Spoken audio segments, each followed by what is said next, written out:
हज़रत अली रज़ी अल्लाह ताला अन्हु इरशाद फरमाते हैं,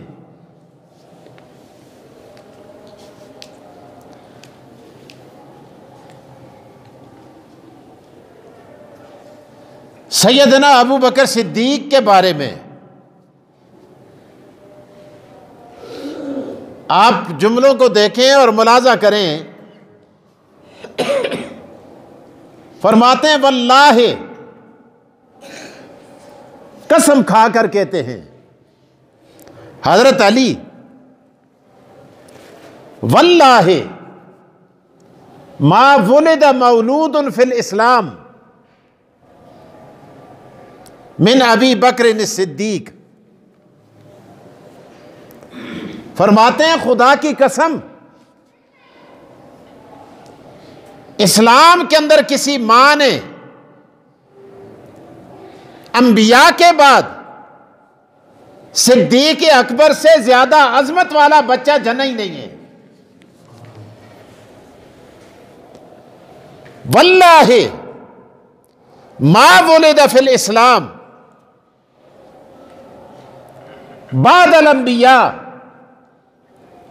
मिन अबी बकर सिद्दीक रज़ी अल्लाह ताला अन्हु। ये एक बात याद रखें,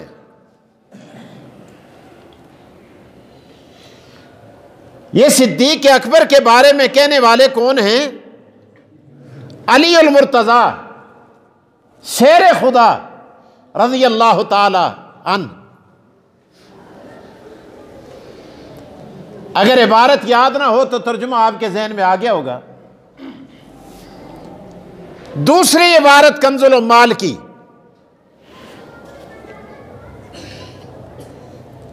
फरमाया अबू बकर व उमर, अबू बकर व उमर। रिवायत करने वाले कौन है? अली उल मुर्तज़ा शेर खुदा रज़ी अल्लाह ताला अन्हु। अबू बकर व उमर खैरुम मिनल अव्वलीन वल आखरीन, खैरुम मिनल अर्ज़ीन व खैरुम मिन अहलिस समावात व खैरुम मिन अहलिल अर्ज़। फरमाया लोगों, अबू बकर और उमर ऐसी जोड़ी है, अल्लाह ने इनको ये शान अता की है कि इनसे बेहतर अंबिया के बाद रब्बुल आलमीन ने जमीन पर कोई पैदा नहीं किया, आसमानों पर कोई पैदा नहीं किया, जमीन वालों में कोई पैदा नहीं किया, आसमान वालों में पैदा नहीं किया। गोया कि ये बता दिया कि अबू बकर और उमर की शान सिर्फ जमीन वालों में ही सबसे बाला नहीं है, बल्कि आसमान वालों में भी बाला है। मालूम यह हुआ कि अबू बकर और उमर का मकाम जिब्राईल और मिकाईल से भी बुलंद है, इसराफील से भी बुलंद है। आसमान पर जो फरिश्ते परवरदिगार ने रखे हैं, अरे इनसे भी अबू बकर और उमर का मकाम और मर्तबा ज्यादा है। इसको रिवायत करने वाले कौन हैं? अली उल मुर्तज़ा रज़ी अल्लाह ताला। आज जो हुब्बे अली का नाम लेकर सहाबा किराम पर तबर्राबाजी करता है, वो सोचे, मैं सख्त अल्फाज इस्तेमाल नहीं करता, सोचे कि जिनके बारे में अली उल मुर्तज़ा रज़ी अल्लाह ताला अन्हु के ख्यालात ये हैं, आप क्या कर रहे हैं? तो बहरहाल हजूर अक़दस सल्लल्लाहु अलैहि वसल्लम ने यह भी इरशाद फरमाया, फरमाया अली, ये जो जोड़ी आ रही है ना दोनों, आका दो जहां मोहम्मद रसूलुल्लाह मस्जिद नबवी में तशरीफ फरमाए और आपके पास अली उल मुर्तज़ा बैठे, आपने इरशाद फरमाया, अली तेरे कान में एक बात कहता हूं, लेकिन इस बात का इजहार तुमने अभी नहीं करना। हजरत अली खुद इरशाद फरमाते हैं कि जब तक मैं जिंदा हूं मेरी जिंदगी में इस बात का इजहार नहीं करना, इसे अपने दिल में छुपा के रखना। या रसूलल्लाह क्या बात है?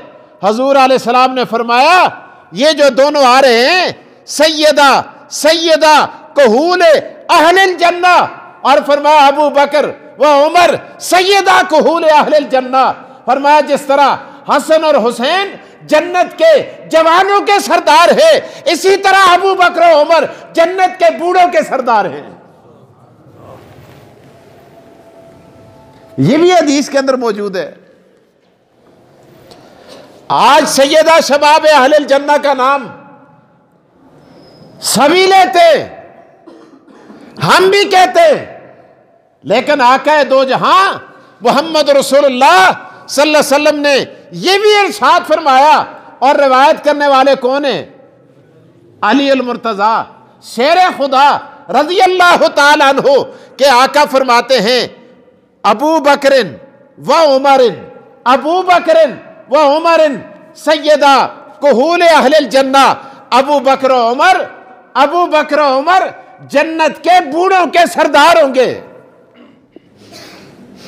सैयदा शबाब अहलिल जन्ना हसन हुसैन हैं, और सैयदा कुहूल अहलिल जन्ना अबू बकर उमर हैं। आप कहेंगे पता नहीं कुहूल क्या चीज है, किसे कहा जाता है? उलमा ने लिखा है कि ये मदारज होते हैं। बच्चा जब मां के पेट में होता है उसको जनीन कहते हैं। जनीन हमारी आंखों से ओझल होता है, और आप देखें कि ये लफ्ज़ जिन, जीम नून ता, इसके अंदर पोशीदगी का माना पाया जाता है। जिन्नात को भी जिन्नात इसीलिए कहा जाता है कि ये हमारी आंखों से पोशीदा होते हैं, और बाग को जन्नत कहा जाता है इसलिए कि बाग के घना होने की वजह से जमीन पोशीदा होती है। बाग में जमीन नजर नहीं आती, अरे दरख्त नजर आते हैं, फूल नजर आते हैं, पौधे नजर आते हैं, घास नजर आता है, अरे खेती नजर आती है, जमीन नजर नहीं आती, इसलिए उसको जन्नत कहा जाता है। और जन्नत को भी जन्नत इसीलिए कहा जाता है, एक तो वो हमारी आंखों से पोशीदा है, और दूसरा वहां पर अल्लाह पाक ने फूल पौधे और बागात लगा रखे हैं। और जुन्ना ढाल को कहा जाता है क्योंकि ढाल के पीछे आदमी अपने आप को छुपाता है, और अरबी में उसे जुन्ना कहा जाता है।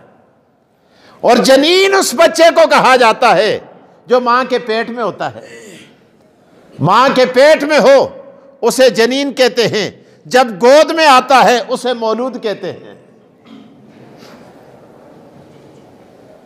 इसी तरह मदारिज तय करता है, तय करते करते जब थोड़ा सा बड़ा होता है उसे तिफल कहा जाता है। कहते हैं ना ये फलां आदमी मुझे तिफल तसलियां देता है। बच्चा छोटा होता है ना, मां कहती है अच्छा आपके लिए फलां चीज लाई जा रही है, बच्चा चुप हो जाता है, तिफल तसलियां, उसे तिफल कहा जाता है। फिर जरा बड़ा होता है, उंगली के साथ लगा के चलाने के काबिल होता है, उसे गुलाम कहा जाता है। और फिर जब मूछें आती हैं, दाढ़ी आती है, शबाब आता है, तो उसको शबाब कहा जाता है। और फिर अल्लाह अकबर, ये उम्र 17 से 18 साल तक होती है।